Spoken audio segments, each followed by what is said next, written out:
Selamat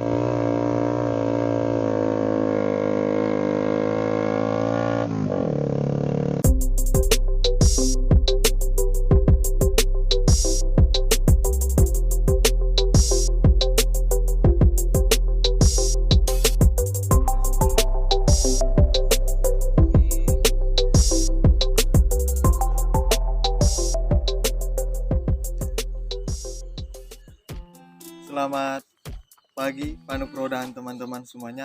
Terima kasih untuk kesempatan yang diberikan kepada saya. Saat ini saya akan menceritakan tentang pariwisata di Indonesia dalam judul yang saya buat, yaitu eksistensi industri pariwisata dalam fenomena COVID-19 di Indonesia. Lagi-lagi berbicara tentang pandemi COVID-19 yang sudah melanda Indonesia dan beberapa negara lainnya hingga saat ini.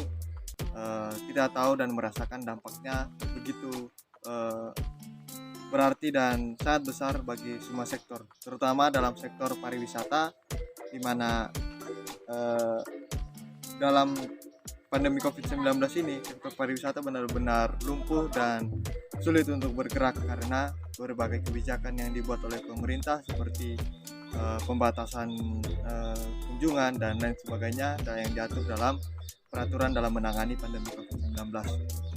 Nah, melihat semua tren yang terjadi dari awal pandemi COVID-19, kita bisa melihat terlebih dahulu tentang pariwisata itu sendiri. Dan saat ini saya sedang berada di salah satu destinasi wisata di daerah Yogyakarta, tepatnya di Bukit Pangut Kulindang.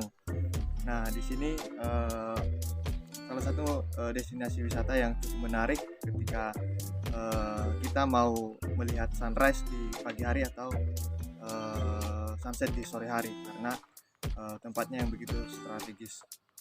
Nah, berbicara tentang perkembangan industri pariwisata, ada beberapa data yang menunjukkan bahwa kehadiran dari pandemi COVID-19 yang melanda Indonesia betul-betul membuat pariwisata sedikit terguncang. Bahkan data dari tahun 2021 tentang perkembangan pariwisata dijelaskan bahwa dalam kunjungan wisata, jumlah kunjungan wisata mancanegara dari Desember 2020 sampai Desember 2021 tidak begitu signifikan, hanya bahkan turun 0,28%. Ini menunjukkan bahwa kehadiran dari pandemi COVID-19 memang membuat pariwisata itu kurang maksimal. Kemudian jumlah kumulatifnya wisatawan mancanegara jika dibandingkan Januari sampai Desember 2020 dengan Januari sampai Desember 2021 itu perbandingannya sangat jauh, ditunjukkan dengan data yang telah ada. Kemudian kedatangan dari wisata mancanegara juga di tahun 2021 itu sangat sedikit, karena kita tahu bahwa beberapa negara itu memberlakukan pembatasan, terutama dalam penerbangan dan lain sebagainya. Kedatangan dari wisatawan luar negeri juga dibatasi, bahkan beberapa wisata itu yang tidak dibuka sama sekali. Bahkan untuk kunjungan lokal pun tempat wisata itu tidak dibuka.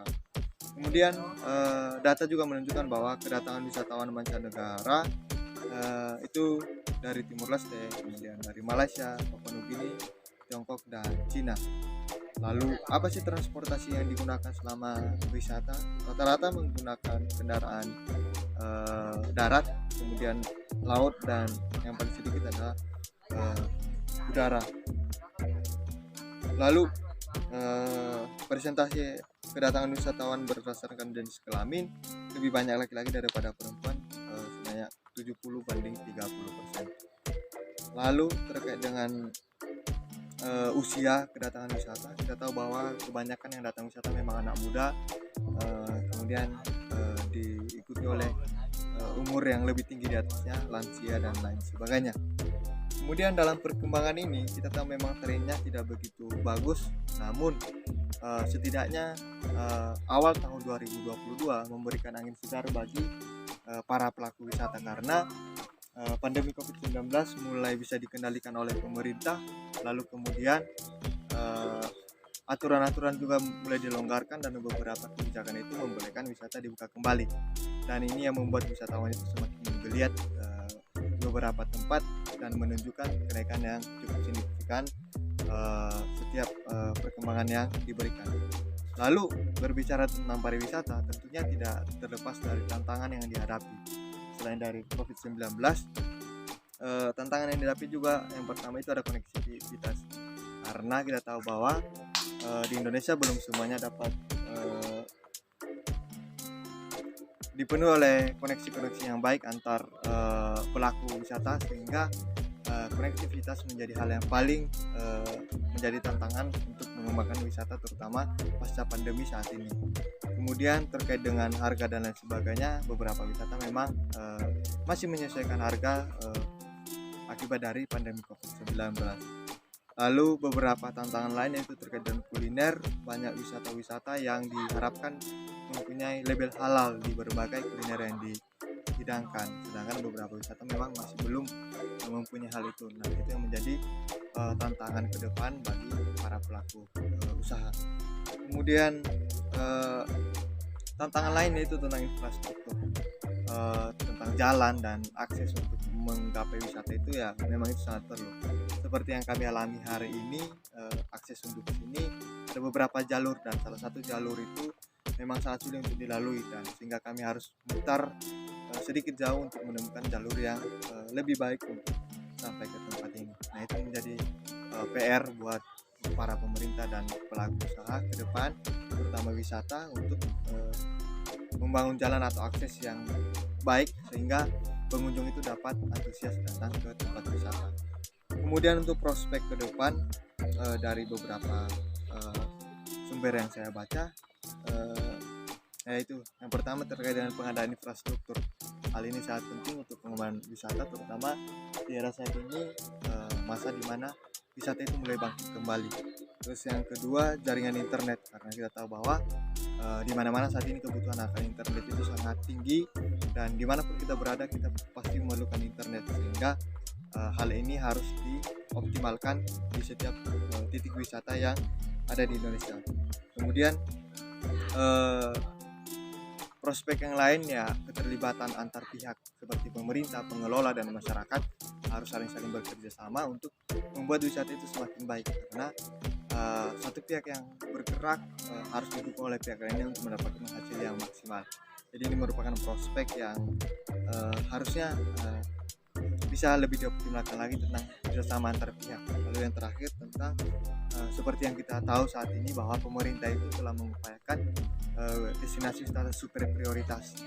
Ini dari masa pandemi kemarin sampai saat ini, wisata itu masih tetap diupayakan untuk membuat titik di mana itu menjadi tolak balik bagi bangkitnya pariwisata. Nah, ada 5 super prioritas bagi wisata yang ditetapkan oleh Kementerian Pariwisata. Yang pertama itu tentang ada di Danau Toba, kemudian ada Borobudur, Likupang, Mandalika, dan yang terakhir Labuan Bajo. Kita tahu bahwa perkembangan yang hadir sudah dibuat oleh pemerintah, walaupun mungkin masih banyak kesuaian yang harus diperbaiki, beberapa kritik yang harus dioptimalkan lagi, tetapi poin pentingnya bahwa ini sudah menjadi prospek dan langkah untuk menyelamatkan pariwisata pasca pandemi. Demikian yang dapat saya sampaikan untuk kesempatan kali ini. Kesimpulannya bahwa pariwisata memang dihadang oleh pandemi secara habis-habisan, namun seiring dengan perkembangannya waktu, pariwisata itu mulai bangkit, dan hingga saat ini beberapa pariwisata sudah mulai dapat diakses, sudah mulai beroperasi kembali, sehingga masyarakat bisa berkunjung dengan penerapan protokol kesehatan yang ditetapkan oleh setiap pengelola wisata. Harapannya bahwa semoga ini menjadi titik baik, karena kita tahu bahwa Indonesia wisatanya sangat banyak, dan ini menjadi salah satu sumber penghasilan bagi negara dan bagi pengelola serta masyarakat di Indonesia sendiri. Demikian yang dapat saya sampaikan. Mohon maaf jika ada kata atau data yang salah, dan terima kasih sudah menyaksikan video saya. Sampai jumpa.